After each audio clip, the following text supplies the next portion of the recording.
Okay, Judy.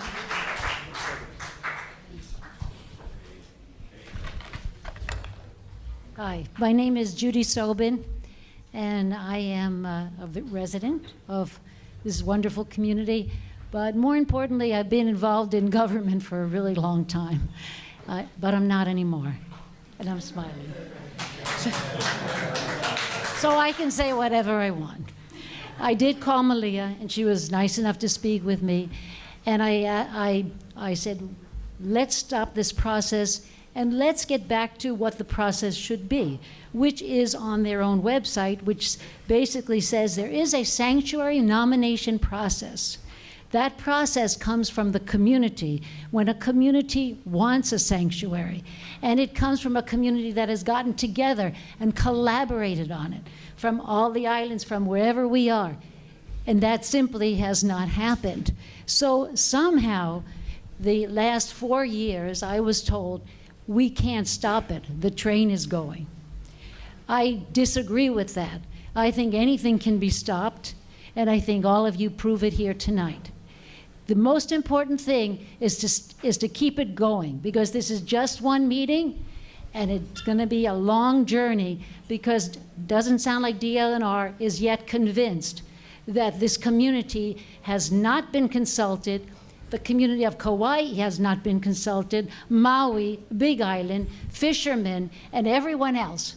So we need to convince DLNR, because the governor will listen to Suzanne's case. He is going to listen to Suzanne, so we need her support very badly in this. We need to convince Suzanne that this process has to turn around, and the people have to get involved, who are involved now, and say exactly what we need in this community and every community in the state. And I thank all of you for being here. Thank you, Judy Sullivan. I'll call for action. Yes, sir. Good evening, everybody. My name is Harry Alfonso. I think we have to see this in a different way.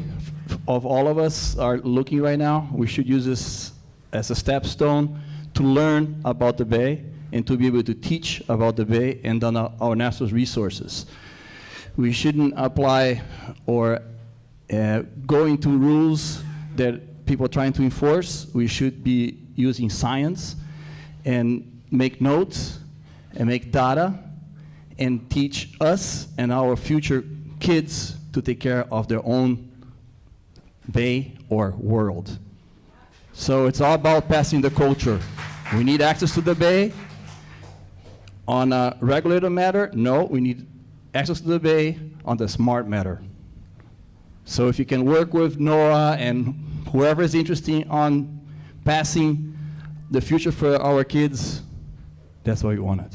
Aloha. Thank you. Yes, sir. Good evening. My name is Ken Middleton. I thought I'd open with something to lighten the atmosphere a little bit here. There's a lady in Congress named Nancy Pelosi, and I think you all remember that line of hers when we passed that Healthcare Act, that we had to pass it first to find out what's in it. And it feels like the same situation here tonight, or this 3-month process, and I don't appreciate it. I don't think it's right. And I always get alarmed when I meet somebody from the government and I'm told they're here to help us or help me. And I'm in that same boat tonight again. I represent the Mariners Cove Association. We have 415 households up at the Upper Marina. And there's another source of pollutants, and as much as I love farming and agriculture, and I you know, it belongs in Hawaii Kai, it's had a long-standing tradition, they are a source of pollutants. And those things, you know, when we have a heavy rain, that ends up out in Maunalua Bay. I think the recreational boaters, the commercial operations out there, I think we're being blamed for something that we're not responsible for. And for us to be penalized for outside sources of pollutants, and a lot of that's storm sewers. I mean, we have so much pavement in Hawaii Kai, and every time it rains, it ends up in our marina, and it's flushed out. And when Malia was asked, who's responsible for that, she didn't have an answer, and how to address that. It's just going to be expensive. Maybe it's something we could live with. I operate a charter business. Fortunately, it's over in Maunalua Bay. But I guess my question to Malia tonight is, what assurance do we have from you and your organization that your expansion plans don't include Maunalua Bay, Honolulu, Waikiki, the South Shore? I mean, you're working on the North Shore. You're working Kauai over. What assurance? What kind of guarantees do we have that you'll just not march along all of our coastlines and bays and places that we earn livings and recreate in? Thank you. Thank you. Malia? Suzanne. So through this process, Ken, we did consider boundary changes throughout the state. We are only proposing, I believe it's 16% total change of our boundaries. So we are not going to be doing any other expansions at this time. We are in about, so, okay. I'm trying to be honest. Okay, how about this? Under this proposal, as I mentioned, we're doing small expansions. We considered it and rejected it. At this time? At this time, yeah. Okay. Mr. Rob Burns. You know, first of all, I wanted to say that, you know, there's a lot of people here and none of them are getting paid to come here. And, you know, it's kind of, insulting to be invited to a party and being given the wrong day of the event. And so the first time that we're invited, it says the date of the Tuesday and then come on Thursday. Inefficient government, I guess. No, sloppy work or whatever. Okay, yeah, right. And then two things I wanted to, my dad told me once, he says, once you do something in the government, it never dies. It just keeps going and it gets funded and funded. And also he said, you know, and it's true, is that when you give them an inch, they think they're ruler. That's it. Okay, thank you, Rob. No problem. Okay, Jeff Grant. Hi, guys. My name is Jeff Krantz. I'm a commercial operator. I've also read the plan, been a little informed, and I've been called a lot of names. So first, I want to thank the two ladies that are here, that this is really hard on them, and I understand that. But I think there's some real good clarifications that we actually need to get. And I think the community needs to understand this. The plan as the expansion and as the SSMA for our small area out here is allotted to NOAA $25 million over 5 years.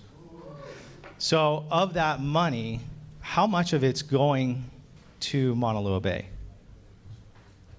That's a question for Yeah, so Malia. let's understand, I believe you got those numbers from our draft proposal. I'm just The curious, only where did you get the proposal that 25 million? The only proposal I okay. have. So when sanctuaries put together draft management plans, we develop costs of what it would involve in actually implementing that proposal. It doesn't mean we're going to get it, but we do use it as an example. It's not all coming from NOAA. If we're really going to be effective at trying to put some of these things in place, this is kind of the estimated cost, whether it's grant money that comes in from the universities, whether it's the state stepping up to put some of their funds together. This is not inexpensive work to do restoration. So to your point about how much goes to Maunalua, we have in that action plan a number assigned to it, and it's in the draft proposal. I just don't have it in front of me, I'm sorry. It's $100,000. Thank you. A year. We're giving up our bay to get $100,000 a year. That's how we feel. Now, do we want you to take care of the sediment? Yes. Do we want you to help why don't you put the $5 million and put in silt traps? Why don't you take another $5 million and improve our bay? I mean, I'm only speaking as, I've worn both the commercial hat and also an environmentalist. I developed a device for road pollution. It's really hard for me to swallow whichever hat I wear when I read this. I don't see any benefit for this community for NOAA to come in. And I, in fact, have even read at your 65th council meeting that you're considering this a test. Yeah, I mean, I don't want to be a test. I don't think anybody in this room wants to be a test. So,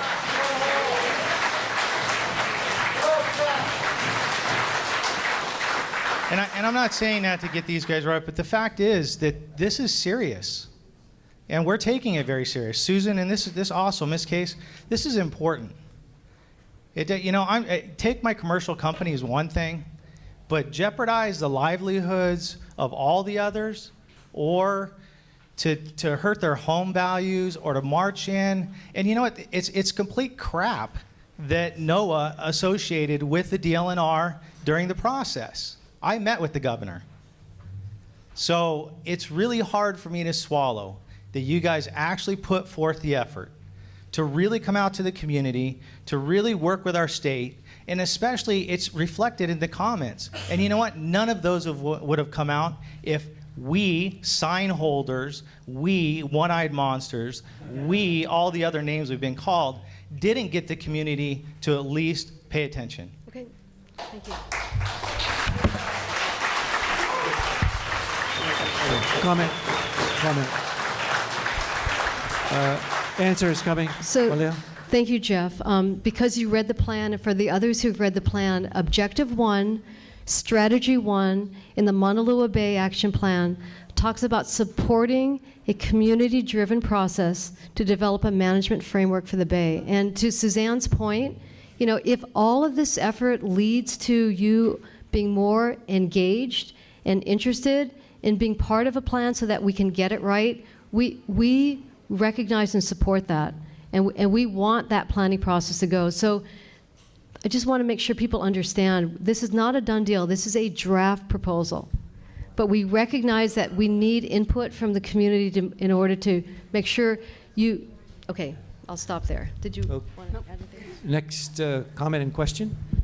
I'm Kirsten Melcher, and I used to live on Coco Island in 1970, and then I lived on Poipu Drive for 30 years. I looked at the bay every day, and I must say on my 50th birthday, I was taken up on a parasail by my children, and I sure hope that my children, now that they're getting to be 50, will go parasailing again and not on a whale.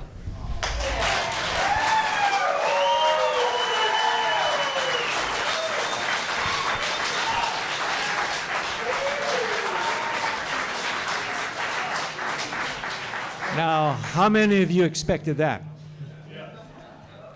Okay, moving right along. Next comment and question. Yes, sir. Hi, how do you follow that? Aloha, my name is Eric Doreka. I'm a resident. I'm a paddler, I'm a surfer. More importantly, I'm a father. I grew up loving the ocean, playing in the ocean. I'm doing the same for my kids. I'm thankful for this forum because, to be honest, I was confused. Everything I've seen from people on the side of the road to people on TV and people in the news, everybody got it all kapakai. It was all sideways. So I came eyes open, ears open, and the first thing that became really clear to me is you said pretty early on that the two of you were going to go forward in tandem, shoulder to shoulder. Every decision you make going forward, the state and NOAA, yeah? But it seems pretty clear that the state doesn't get what you're doing. She came to me, and I apologize, I don't know your name, because again, I'm just a brother in the back. Aloha no. Susan, how are you? Suzanne. Eric, nice to meet you. Suzanne, nice to meet you. Point is, though, you asked us a ton of really good questions. And I'm not saying you didn't have good answers, but the point was that I don't think all the questions have been answered yet. And I think it's pretty clear, at least from what I'm getting today, that there hasn't been enough due diligence, yeah? I don't think there has been. As you say, it's a process, and I appreciate that. But I don't feel like even between this partnership, which is critical for the drafting, for the passing, for the execution of this plan, I don't think the partners have it straight yet. So there's no way that the people out here are going to have it straight.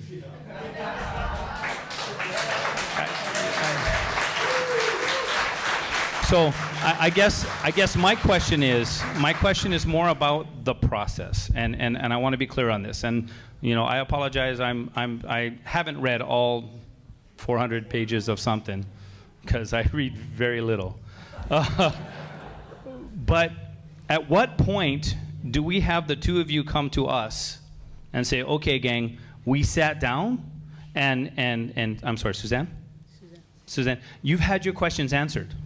And you've had an opportunity to say, you know what, maybe we didn't think this completely through. Or maybe there's more language that needs to be, to earlier comments that were made, there are stipulations that need to be amended, or there's language that needs to be added to make it very clear in writing that her house is not at risk, that we're going to dredge, or the spreading of my kupuna's ashes are not forbidden, or we have these rights. Those, you know, to your point, you've asked the questions and you've gotten answers via telephone or email and that sort of thing, but it's not written. So I guess my ask is, please, what does that process look like, and at what point do you come to us and say, okay, we're together now, and here's what we're thinking? So again, the process right now is the public comment period closed on June 19th. And the state submitted comments as well. We have been in discussions over the years. The NOAA did move forward with the proposal. The process is to review the comments. There are very many of them. And it's a detailed process of organizing them and analyzing them and preparing responses to them. That's the process that you go through for any public rulemaking process. So that's probably going to take, I don't know, 6 months or a year, and then there will be a review of, you know, what should be proposed going forward. And I don't know what the answer is right now, so I'm not going to project anything. I'm just going to say that, you know, I think in fairness, you know, it's a lot easier to respond to a proposal than to put one out in the first place. And I think what you want to do is you want to have, you know, you want to put ideas out there in a process that allows people to review them and comment on them and analyze them, and that's what we're in the middle of. And so you can at any point along the way, you know, different people will hear about it for the first time, and so have the opportunity to review them. And so, you know, it's great to have an extra meeting after the public comment period closed, again, to answer questions. And I think we should use this opportunity to, you know, specifically outline the things, I mean, obviously the things that people are worried about, such as questions about dredging, such as questions about, you know, where are the gaps in the regulations, and that's what this process is designed to do. I guess my question was, though, that you started this with, I mean, you threw a litany of questions out. Like you said, I have similar concerns to what the people are saying, this and this and this and this and this, and I guess, as you say, you've been in a discussion for a number of years. I have to imagine that at some point those questions came forward, and the fact that you still have them is worrisome. I've been here 2.5 months, so I don't have all the answers myself, and I'm by in the the way, learning process as well. when Suzanne doesn't have all the answers, she asks Ed Underwood, who's the head of boating. But Ed, stand up. We want people to know that this is also a point person for the DLNR. He's the head of boating. He knows about the proposal because he's not two of the experts. He's not up here because of that. Time for a checkup, Hawaii Kai. How many people still have questions and comments? I have a quick comment. Okay, wait, don't, hold on. Everybody, you know, we thinned out a bit. Should we proceed, Hawaii Kai? Yes. Okay, good. I wanted to make sure because we said 8:30. We're running a little bit late, but things are intense. So the next person will be, if we could be a little bit quicker in our comment and our question. Yes, sir. Aloha, my name's Don Avia. Hope you can hear me back there. Grew up in East Honolulu. My classmate is Wendy. I'm one of the rare Hawaiians that went to Kalani High School. I guess I have a couple of concerns. I don't live on this side. I live on the west side, but I still use Maunalua Bay for fishing. And it concerns me about what the gentleman from the marina had talked about the overfishing. I'm concerned about that. Some of the commercial activities. I know Administrator Underwood has been a little bit more active in enforcing some of the commercial activities on other islands. So I'm hoping, you know, when I'm out there fishing, I see a lot of the commercial operators out there. No disrespect to them, but I do feel that there's a little bit more than I want to see out there. Since I was raised on this side, There were problems that they had near the reef runway, which they've been able to kind of manage and control. And I'd like to see something like that, but not so much taking away from the business operators or any of their opportunities out here. The other question, of course, is as she mentioned about Florida. I'm a fly fisherman, so I've traveled around the world to different sites where, especially the UNESCO World Heritage sites, where some of the cultural and the fishing sites are protected. And in the Florida Keys, I fished out there, and I've seen how it has brought back a lot of or returned the ecosystem there. But I'm a little bit concerned because, you know, just like if you fish out near Pearl Harbor or something, you know, the National Marine Fishery agents, they usually tell, oh, brother, you cannot fish over here, you know, or the military police tell you cannot. So I put the two, federal and military, a little bit close together. I'm a military vet, I don't mind, but the problem is it becomes exclusive, and that's where I'm concerned when the federal government comes in. So I'm hoping that there's a balance. And and I want to always, you know, whenever there's a new director, we did have a Native Hawaiian, William Isla, as a director, but now we have Suzanne Case, which on my hunting and hiking side of my enthusiast as a recreationist, she has done a lot for the nature when she was the former director at the Nature Conservancy. So I'd like to give her and her team an opportunity because, you know, it's only been 2 months for her. It was, as you folks have known, you've seen the process that a lot of when the director was going through that process, there was a lot of discontent. So I'm hoping to give her the opportunity because she is a good choice. Maybe if we can get those overfishing, the cultural part balanced with the feds, maybe somehow it'll become a better future for Maunalua Bay. Thank you. Well said. Kevin Milkern. Hi. Matt is may not agree with what I have to say, but he's going to help me hold up my credentials. I don't know what it says, but this is posted online. Okay, very good. That's the disclaimer. Okay, so this is kind of my credentials. I spend a lot of time in Maunalua Bay catching bonefish, octopus, pufferfish, take their pictures, let them go. My company also volunteers and maintains a section of Ainahina Stream. I've been playing in Ainahina Stream since I was maybe about 6 years old, so I've spent a little time in the bay. We can pop, can pop it down. Some of my concerns is with regards to fishing. We have heard that there's a lot of rules and regulations. The Hawaii Fishing Rules and Regulations on the back page has a statement stating that anyone that helps in the successful prosecution of a violator will get 50% of the fine. I'm looking at ways to supplement my income, but I would actually like to know from Susan Case how many people have actually received a portion of the fine. Essentially, are we enforcing existing rules? Because that's something that I hear a lot from fishermen, that the existing rules are good, but they're not being enforced. And so I'd like to encourage all of you, to call in, and report violators. I don't think it's the commercial fishermen, but I think it's people who are unaware of the rules, so it's important to inform them. But when I see someone throw-netting in Paiko Lagoon Wildlife Sanctuary, I kind of try to enlighten them that that's not where you throw net, or using throw nets to catch fish or quarter-inch eye nets, which is actually illegal, catching baby mullet in front of Kulio Beach Park.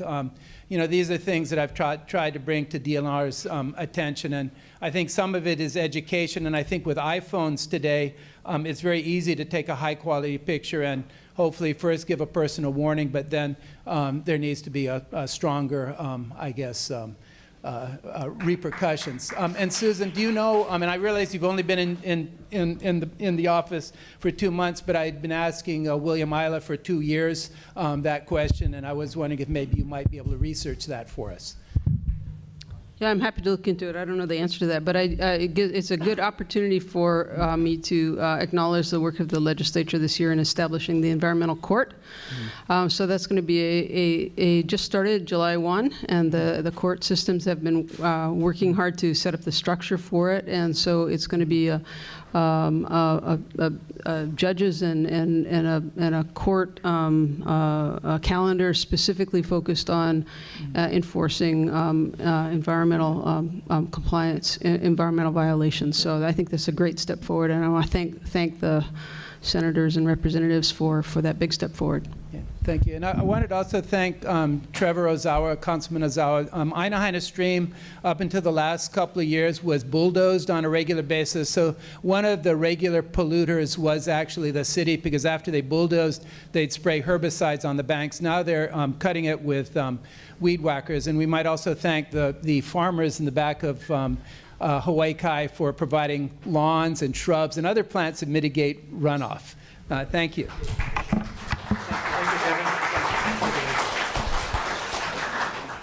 Oh, you were his aide. I thought, okay, yeah. I didn't. I was the next in line. I got roped into it. Well, my name is Matthew Ross. First of all, I'm a small scale nearshore commercial fisherman. First of all, I'd like to say, Malia Chow is someone who has a lot of strength and perseverance.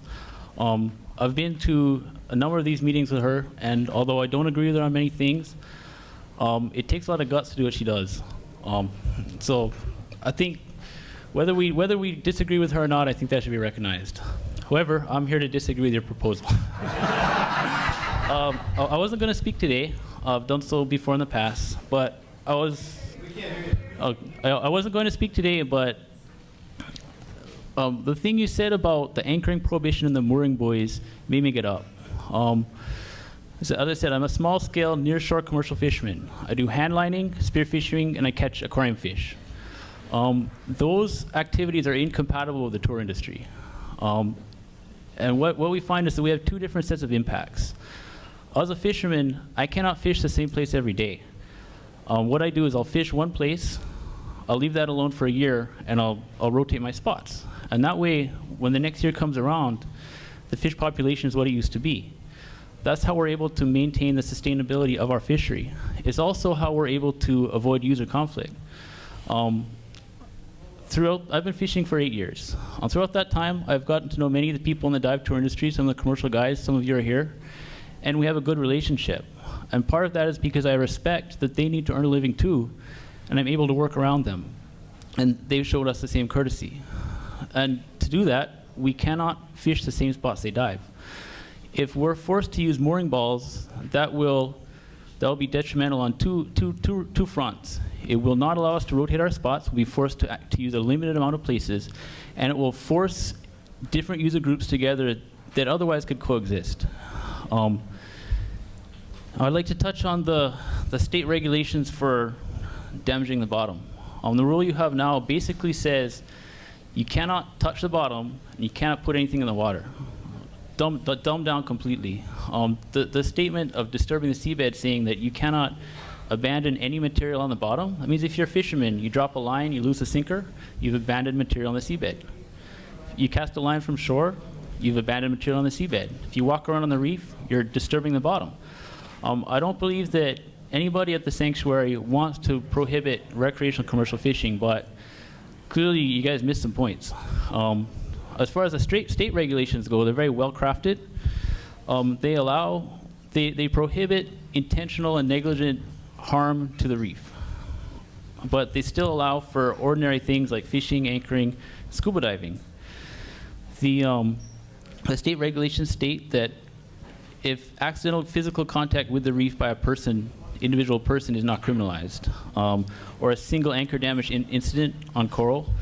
As far as live rock, the problem here is that as your rule defines it, live rock is any hard substrate with marine life growing on it. That is everything in the ocean aside from sand. And that's not saying we're going to anchor in coral. That's any kind of flat substrate with nothing really interesting on it that really no one cares about. And it's not an environmental issue.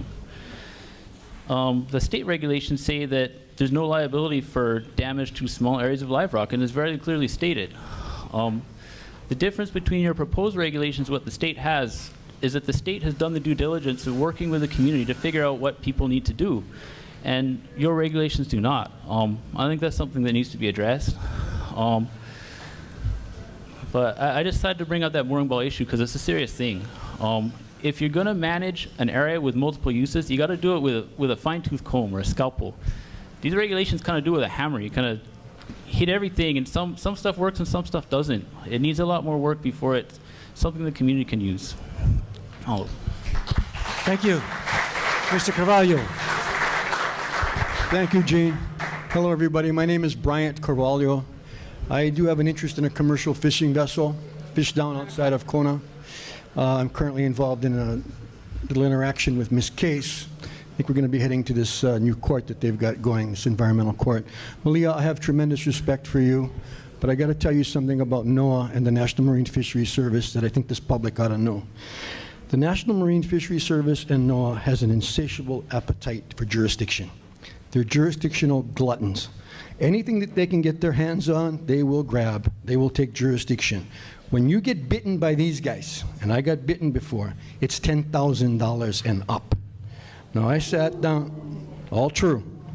I sat down with my partner, wrote a check for $10,000 because we passed, just transited through an area that was a preserve up in the Northwest Hawaiian Islands. That was a $10,000 fine, cash. Now, that didn't go to some fund that Malia is talking about. And again, Malia, I respect you tremendously. That goes back to Silver Springs, Maryland, where Malia's bosses are. That's where this all happens, back in Silver Springs, Maryland. You're going to lose control over your bay.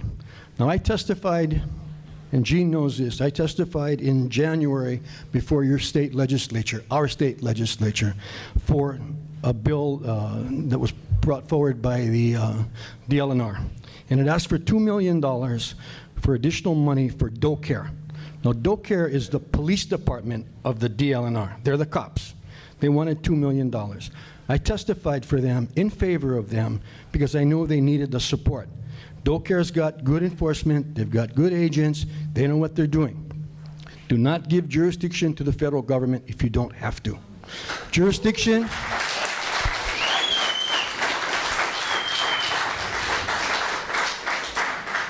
I was previously employed by the federal government, and I know the kind of grasp that they have.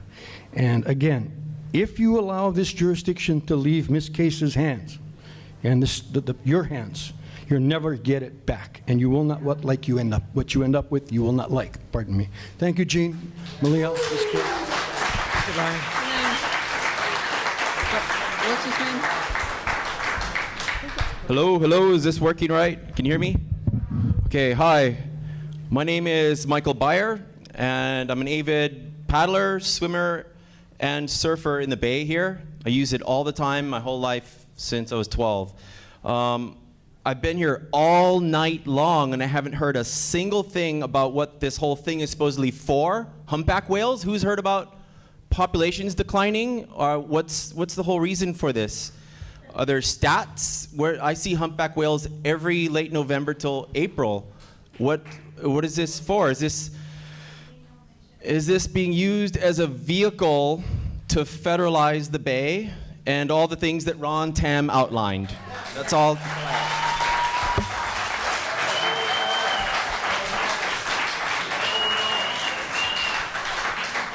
An elected member of the neighborhood board, Maria.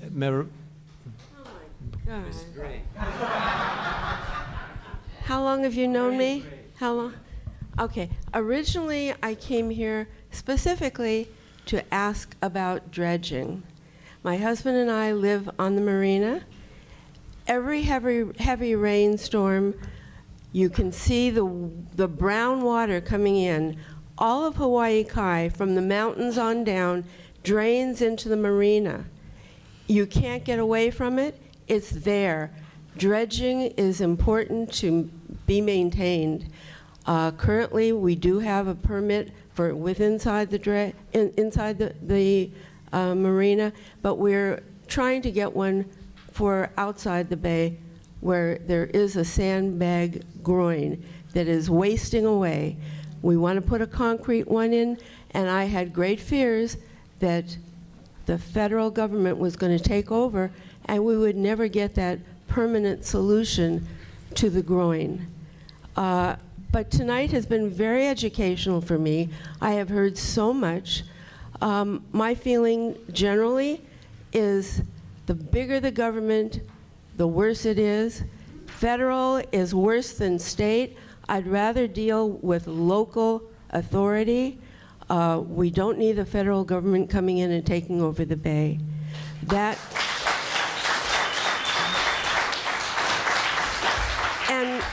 And for those people who think, oh, we'll get some income from the federal government. Do you know, when you get money from Washington, how much money you have to send there to get a little piddly amount back? It doesn't pay. It just does not pay. Keep it local. Deal with all the problems locally. I think it's a better way to travel. And I appreciate your coming out. Just one thing about DLNR. They have to take care of the whole state. The state does not have a large enough budget to fund DLNR, and this goes way back for years. For years I have heard they have so few people there.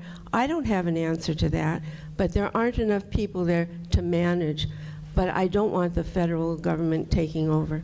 Thank you. Thank you for putting on the town hall. Thank you, Marion. Okay, this is checkup number 2. Ply Kai people, how are you guys doing? My apologies, I did not ask our 2 experts if they're okay. Are you guys okay? Can we carry on? We've got, how many more questions? We got a few more people here? Okay, we got the youth corps coming here. Yes, and we're going to break the rules here because we said in the rules, rule number 4 was one bite of the apple, and then when everybody else asks a question, then you can ask a second question. But he did so well. Let's welcome again Ron Tam. Ron, come on up here. Thank you, Representative Ward. Thank you for giving me this opportunity to take the second bite in the apple. Superintendent Chow, part of this town hall meeting was to share information. And I'm here as a Hawaii Kai resident, not representing HVAC at this moment. I would ask that you revisit your comparison of the Florida situation and Hawaii as far as property values and biomass, improved fishing. Hawaii is unique. We're an island state. You certainly are aware of that. And we're different because in Hawaii, we don't play with our fish. Fish is food. Whereas in Florida, it's a totally different mindset. It's recreational fishing.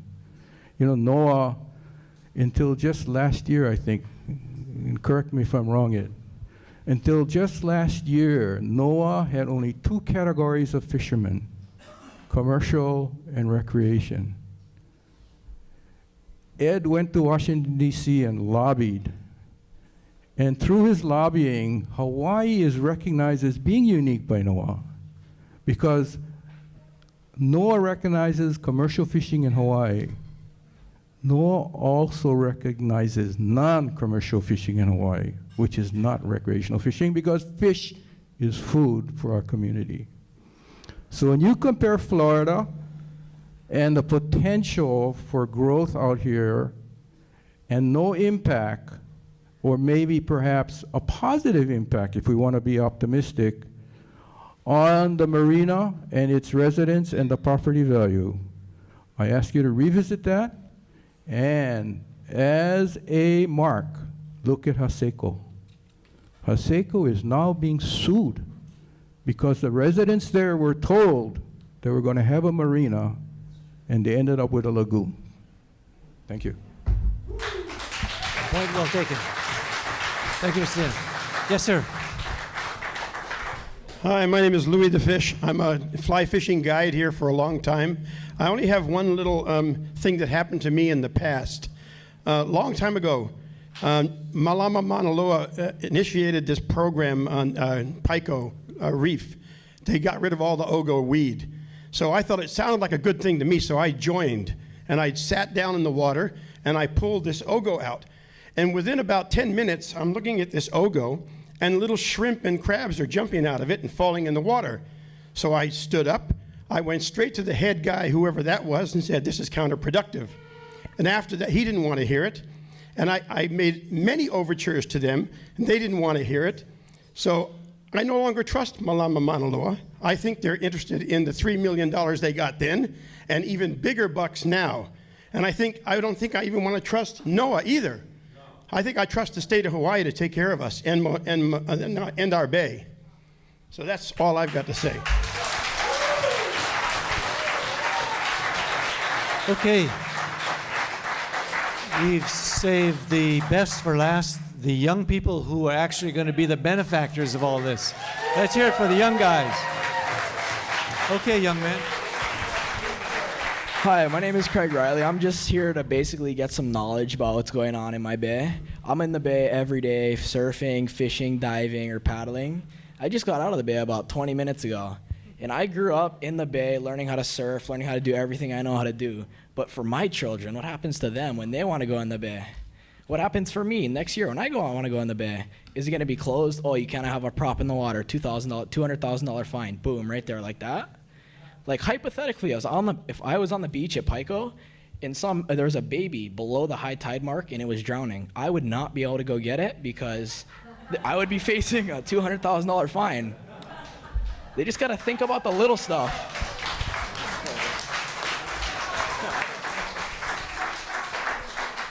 Hi, I'm Manoa. Pretty much the same as me for him. I grew up on the bay. Pretty bummed hearing about this. I don't want for the future for this bay to shut down. It would be a real shame. Yeah.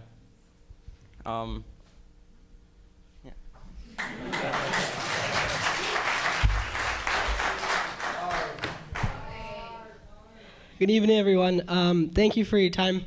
I really learned a lot tonight.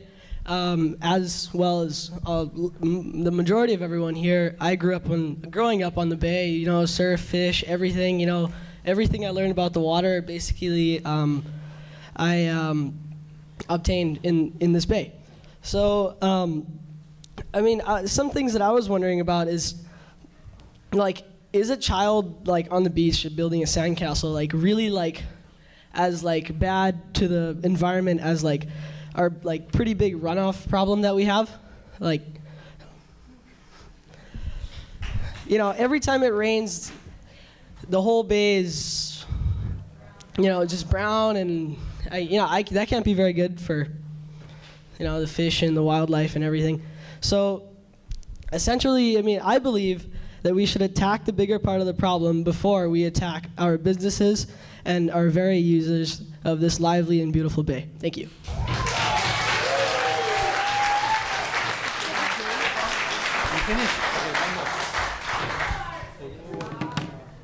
Okay, so I'm doing this in a family standpoint. So I grew up on this bay since I was 1. I fished, dove, and did everything you can imagine. So have all these people up on the stage. To take this away from us where we grew up is absolutely ridiculous. This is not science, more as in friendship and family. Thank you.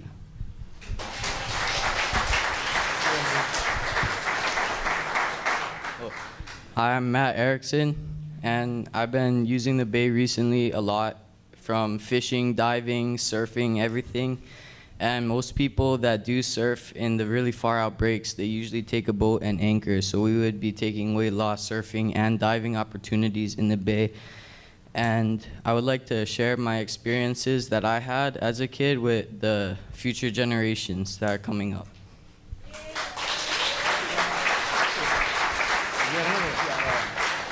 Should we give him a second bite at the apple? Okay. I like to say that I just think it's absolutely horrible that they're even thinking of a proposal to close the bay. If anyone's doing it right, they should not be attacking the businesses. The businesses are the one keeping the bay up and running. They do the maintenance on the moorings. They do everything. If anyone's doing it right, it's them. If they really want to address the problem of overfishing, they should have DLNR come out and address the illegal lay netters and the divers that take home undersized taco and undersized fish. But really, if they pass this bill, they would be adding a lot more regulations to it. And if there have regulations already that they don't enforce, what will other regulations do? They'll just sit there on paper.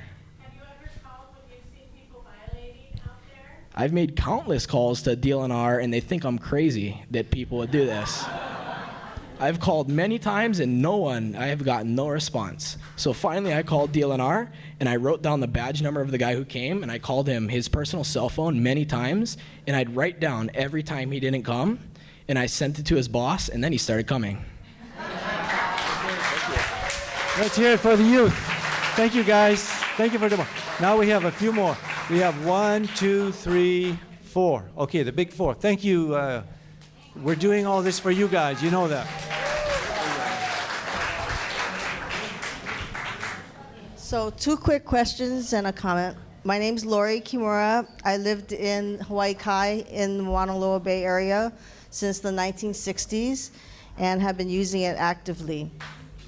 One of the concerns a lot of us have is in the documents it states and shows a map of the boundaries, and it says that there's no explosives allowed. And so some of the concerns that they have is, would that mean that in Maunalua Bay and Kahala Hilton, would fireworks be banned forever? That's a question. So help me to understand, is that activity currently permitted by the state? Do you need a yes. permit now? Yes. So it would be, we would authorize that so that you could continue to do that. Okay. So I guess we would authorize that. Thank you. I guess the concern is that when in the rulings it doesn't state that as a specific exception. Right. Okay. This is a comment. A concern is that there seems to be a lot of people that are unaware of the areas affected. Not even in this meeting, it's called Maunalua Bay, but it's really encompassing Cocoa Head to Diamond Head. Right. And so the concern is what will be done for awareness for other people that are affected from this.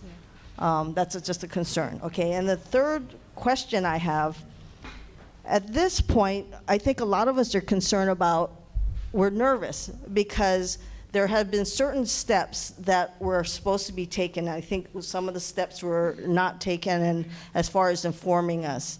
But at this point, we're nervous that it's always like Governor Ige is going to be able to sign this bill, and then we're hearing in this meeting today that, well, we'll discuss this. So what happens now? I mean, is there any chance this thing can just be completely dropped? Or if you're saying we're going to discuss this, how will we know that there will be interaction with us to be able to see and review what is done without being so nervous that it's going to get passed without our knowledge? That's a very good question. Yeah, thank you. Yeah. Thank you for your question. So I had mentioned at the beginning of the evening that one way we want to continue to engage the different stakeholders who feel they may be impacted is that we're going to form working groups through our advisory council so that it doesn't appear we just disappear and just have conversations within agencies. It's more important than ever that we get it right moving forward. So if there's interest other than, I mentioned the commercial operators because I've met with them, we've talked with them. I understand DLNR has a recreational advisory committee. How do we use those two processes to get more information? Not in parallel, but together. So please contact me if there's other stakeholders who want to engage with us. Yeah, so is Shannon still here? Yeah, so our advisory council meets on July 20th on Monday. It's at the Pagoda Hotel. 9 to 5. When do you take public testimony? I don't remember in the agenda, but so I believe it's posted to our website. Thank you. Okay, everybody, that was an invitation to join a working group and to be part of the advisory council and go to these meetings. So in a way, this is the beginning of a relationship. Did you have a follow-up? Yeah, a follow-up question to that. Is that the MRAC advisory committee that was something that you could sign? Has that anything to do with this? No, that's a separate issue. Yeah. Okay. Separate one. Okay, for the final 3 questions and comments. Yes, madam. Hello, my name is Kelly Washino, and I am a resident here in Hawaii Kai. And I'm here to say thank you. Thank you for taking care of our bay and our marine animals that live in our bay that we share with every day. Clearly, our behavior as a community has devastated the bay. Now, I'm glad we're having this conversation because I want to know what our community is going to do to improve the health of that bay.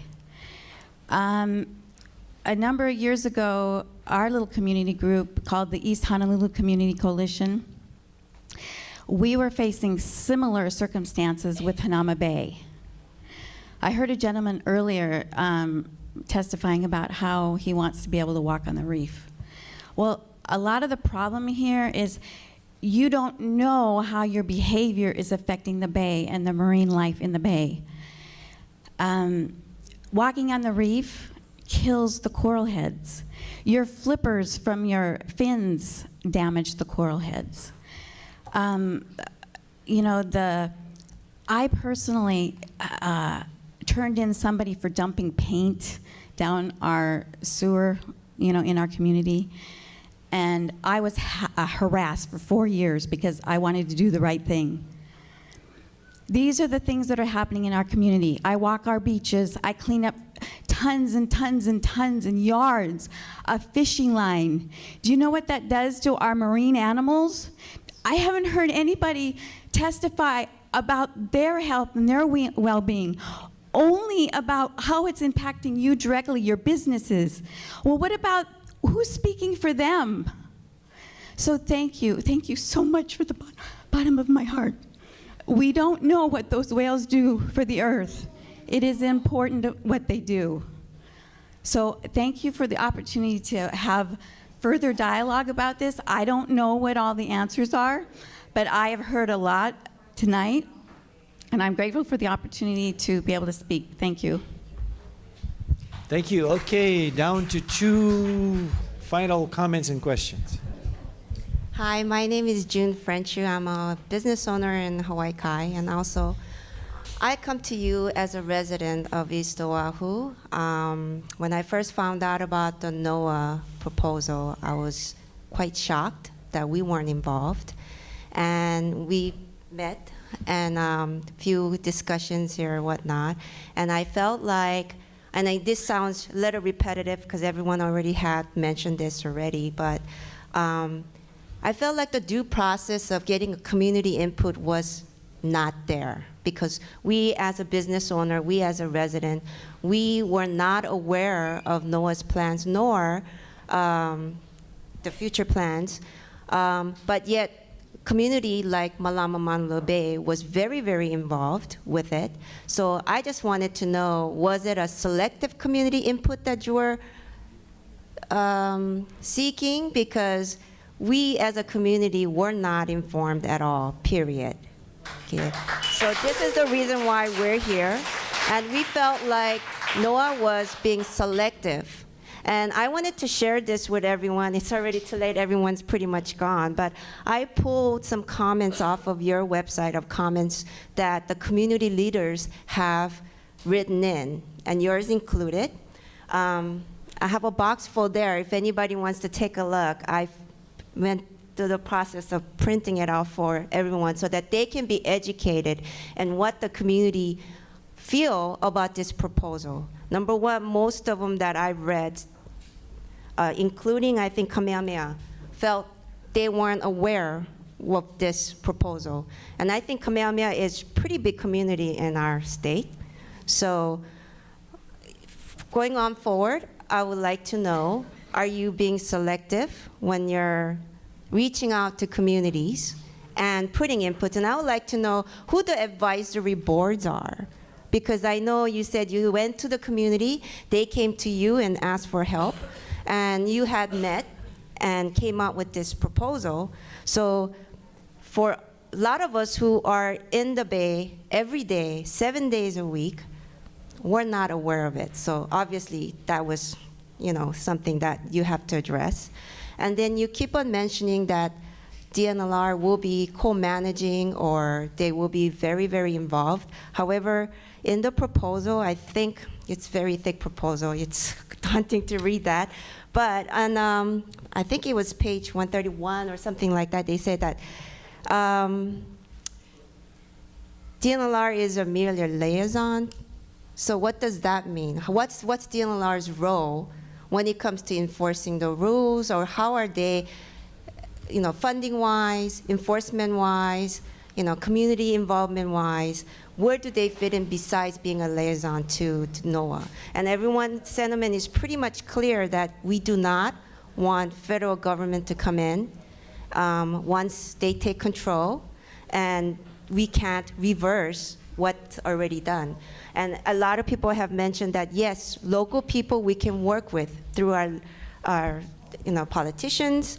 We can go to the DLNR and ask for help.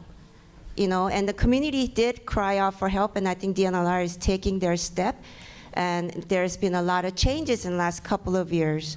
Enforcement is there. Unfortunately, the funding is not there. So if NOAA truly does care for our bay, and if NOAA truly does care for the environment, why not provide the funding and let DLNR do their job? Because obviously they don't have enough money. Thank you.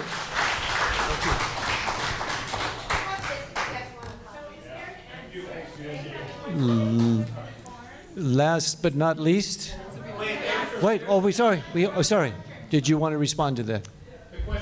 The question about how did we engage other communities? Oh, the advisory board. Okay, thank you. The We have a 31-member advisory council with representatives of different stakeholders. It's on our website, hawaiihumpbackwhale.noaa.gov. We've listed all their bios and which different stakeholder constituency they represent.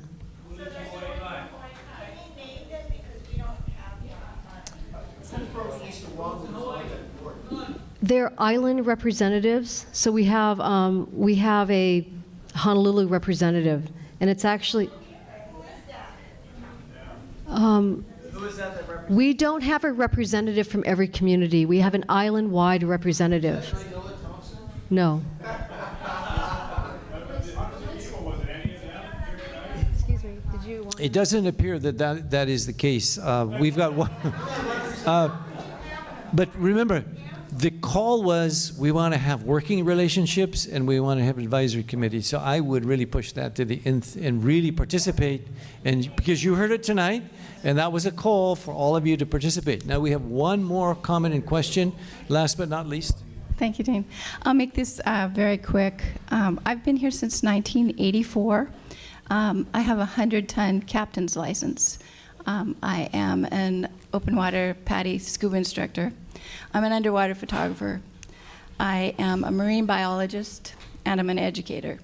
I wasn't going to say anything tonight because I really came to listen, and because I also know that the public comments have already been made, and I made a written comment already. But when I heard the kids come up and say what they said, I had to tell you, as their parents and as a community, how tremendously disappointed I am that that is what they know about national marine sanctuaries. We worked really hard in Florida. I was there at the time that all those acts became really important, the Endangered Species Acts, all the protection acts in the 70s. Since I've been here, I have watched this bay die. It's dead. It may have a chance to come back in their lifetimes. The kids that came up here and said, don't take the bay away from us, don't close it down. I feel bad because NOAA hasn't done their job educating the public about what a national marine sanctuary is. You wouldn't be sitting here with this kind of opposition. And I know that Hawaii is skeptical of federal government, as they should be. And I know that they should be also equally skeptical of the DNR, who has done a horrible job protecting the marine environment. But at this point, we all have an opportunity to turn this around, or not. But when I heard those kids come up and speak, shame on you. Awe, really. I'm an educator, and you're an educator. You should have gotten this out to the community way before they have this much opposition, that the National Marine Sanctuary is here to protect the life in the ocean, beyond just the humpback whales. And there's a lot of life that needs help out there. How many people in here scuba dive or snorkel? Tell me you haven't seen a decline in the life. Yeah, but there's other areas. They're taking back something we had over 50 years or so. No, nobody's taking anything back from you. My point in standing up here tonight is really, really quickly said. Yeah, there's Maunalua, there's other areas of the island. Oh my gosh. Nobody's taking. Okay, let's finish it. Just gonna wrap up. I support you 100%, and I would like to be of any help that I could be. I'm hoping to see this bay with permanent moorings and very condensed. So, thank you. You have to come up though. Okay, this is the last. This is the last of the last. The last of the last. I actually swore up and down that I wasn't going to say a thing, and that didn't last. In the very beginning, we heard somebody make a statement that over the last 15 years, recently, we've seen improvement because of what the community has done. If the community stays together and incorporates the education from the educators that need to come out and help, at the school level, business level, all the way across. We need that education. But to have the government come in and take over, it's like in some other state federal agencies where there is so much bureaucracy, it's like a $21 million thing. How much would come to us? 2 to 5%. The rest stays at the federal government. And we've got facts on that in other parts of the government. So, and if everybody had the opportunity to read and put their input in on that proposal way ahead of time, not finding out 6 days prior to the end of the comments, we could have had a lot more input. But you guys failed in your job. We all have our own jobs. We're responsible for what we do. I'm putting the responsibility back on you because you've not educated. The question's been asked over and over by a lot of people. What can we do to have a slowdown or stop right now and get further information? Get the information of the biologists out there. Find out what it'll take. They've all said that the silt coming down that creates the brown water. Where is the biologist report from that? This is the information you need to be able to give us the facts, and then we can all sit as a community and figure out where we start, but not federal telling us what we're going to do. Thank you, Madam. Okay. Because this is a sea captain, he's going to break the rules and he's going to give his last comment. All right. Jim Proctor, I live in Quapaw Isle. I just want to say that the reason that we had a room full of people out here tonight was from a complete and total lack of trust by NOAA. We would not have had the questions that we had tonight had you all done what you should have done, and that is what your website says, a collaboration with the community. We have no trust in you because we're asking questions that you should have asked before, that should have been in writing. All we get is talk and nothing in writing. And so there is no trust, and until there is trust, there will always be suspicion. Thank you. Thank you, Jim. Okay. 2 final comments. We always leave the final comments to the special guests. Any closing comments that either 2 of you would make? And then I have a closing comment. Any closing comment? Please. So you're right. I mean, someone mentioned it earlier this evening. It's not easy to sit here and hear how angry people are. So this is not personal. This is about our mission to try and protect the ocean. And if Maunalua Bay does not want this, we will seriously rethink it. Thank you. Thank you, Maria. Susan Case? Suzanne? I appreciate the offer of help for the state to help manage this bay.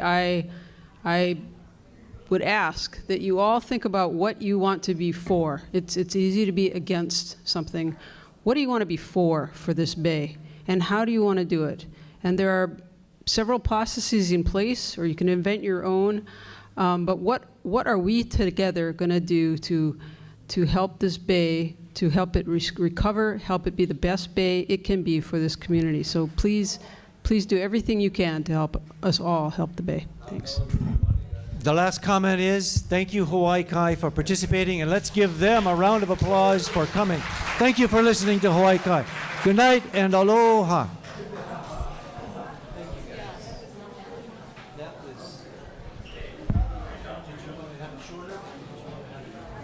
Nobody got it.